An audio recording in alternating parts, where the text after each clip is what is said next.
All right, let's dive in. The invisible network. Sounds kind of mysterious, right? But today, we're going to pull back the curtain on this system that, well, pretty much powers our entire world. So, let's start with something you probably do every single day. Ever really stop and wonder what's behind your morning coffee? Like, what actually had to happen for that cup to end up in your hands? Yeah, the easy answer is a coffee shop, but that's not even scratching the surface. What we're talking about is a vast, interconnected system. It's like a whole economic universe hiding in plain sight.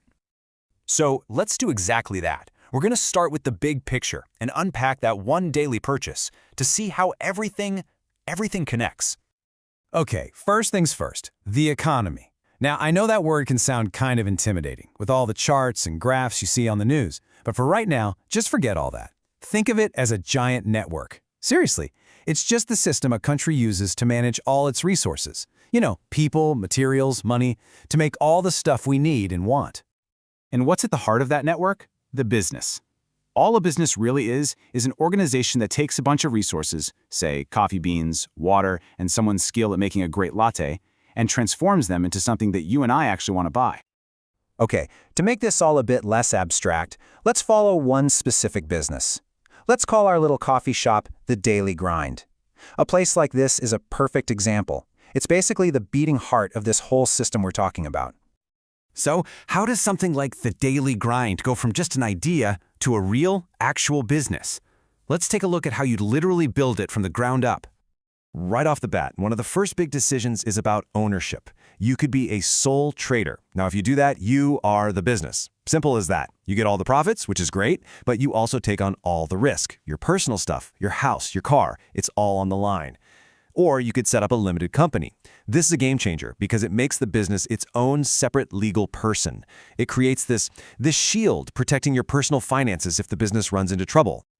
Okay, next up, you need a plan. You can't just wing it. It all starts with an aim. This is the big dream, right? Become the town's favorite coffee spot. From there, you break it down into objectives. These are the specific, measurable goals, like increase sales by 5% this year. And all of that gets wrapped up in the business plan. Think of this as the detailed roadmap, the actual blueprint that lays out how you're going to turn that big dream into a real thing. But here's the thing, no business is an island. Once you're up and running, you have to deal with all the crazy, unpredictable stuff happening in the outside world. You know how you check the weather forecast before you leave the house? Well, businesses do the same thing, but for what we call the economic climate. It's just a way of talking about the overall health of the economy. And believe me, it can be the difference between a sunny day for sales and a total hurricane. So what's in that forecast? One of the biggest things is inflation. All this means is that prices for everything are going up. That dollar in your pocket, it buys just a little bit less today than it did yesterday. For the Daily Grind, this is a huge deal. It means the price of their milk, their coffee beans, their electricity, it's all creeping up. And then you got interest rates. The easiest way to think about these, it's the cost of borrowing money. That's it. So when rates are low, it's a great time for the Daily Grind to get a loan for that fancy new espresso machine they want. But when rates are high, suddenly that loan gets really expensive, and they'll probably decide to wait. And this is where you can really see how it's all connected, right? Inflation goes up, your coffee costs more. Interest rates go up, the shop puts off buying that new machine. But hey, it works the other way too. If employment is high, that means more people have jobs, more people have money in their pockets, and more people are buying coffee. It's all one big web. But this whole economic climate thing, it's not just about what's happening in our town or our country. Think about it. The coffee beans for the Daily Grind could be from Colombia. The paper cups might be from China. The sugar from Brazil. All of a sudden, our little local coffee shop is plugged into a massive global network. Now, this globalization opens up huge opportunities, like getting amazing beans for a better price, but it also brings some serious challenges. The Daily Grind isn't just competing with the cafe down the street anymore. They're up against giant international chains, and something like the exchange rate between currencies, that can change their costs literally overnight.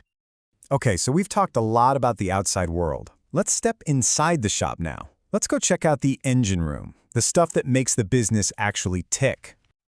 A huge piece of that puzzle is marketing. A classic way to think about it is with the 4 Ps. First, you've got the product. That's the perfect latte itself. Then the price, what you're actually going to pay for it. The place is super important. Is the shop in a good location? Is it easy to get to? And finally, promotion. That's the stuff that gets you through the door, like a buy one, get one free deal. So, when you buy that coffee, where does your money actually go? This chart breaks it down perfectly. The total amount you hand over, that's called revenue. A huge slice of that pie goes to covering all the costs. Things like rent, the beans, paying the staff. And that little sliver left over at the very end, that, my friends, is the profit. But, and this is super important, profit isn't everything. The absolute lifeblood of any business is something called cash flow. It's not about the profit on paper, it's about the actual money moving into and out of the business. You can have a business that looks profitable, but if it doesn't have enough cold hard cash to pay its rent this month, it's going under. Cash really is king.